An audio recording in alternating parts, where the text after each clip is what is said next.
এখানে বরফ গোলা বানাচ্ছে, আমি দেখছিলাম।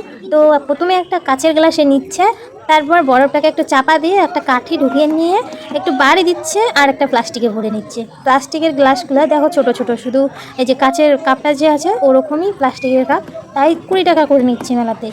আর এগুলো খাওয়া মানে শুধু বরফ খাওয়া, ভালো না, জিনিসটা অতটা ভালো না। শুধু সস, লবণ ইত্যাদি ইত্যাদি দিয়ে বানায়, ওটুকুই একটু ভাল লাগে। তাছাড়া এই শুধু বরফগুলো খেয়ে সব বাচ্চা কাচ্চা কী যে ভাবে যে এই জিনিসটা হয়তো অনেক স্বাদ, কিন্তু না।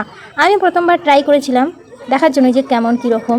আর বরফগুলা শুধু বরফই, আর কোনো কিছুই না। আমি বলবো এগুলো যেন কোনো বাচ্চা কাচ্চা না খায়, ভালো না, এটা বেকার কেনা, 20 টাকা বেকার ওয়েস্ট করা। আর এখানে দেখো এই যে বোনেরা ছিল, ওরা খাচ্ছিল, তার জন্য আমিও একটা প্রথমবার ট্রাই করেছিলাম। এখানে 4টা অর্ডার করেছিলাম, এই যে 4টা তৈরি করা হয়ে গেছে।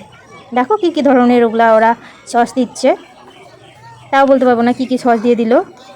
মামির কোলে যে ছোট বাচ্চাটা দেখলে, ওটা আমার ননদ, ছোট ননদ। সেই ননদটা খেয়েছিল, ও বমি করে দিয়েছিল।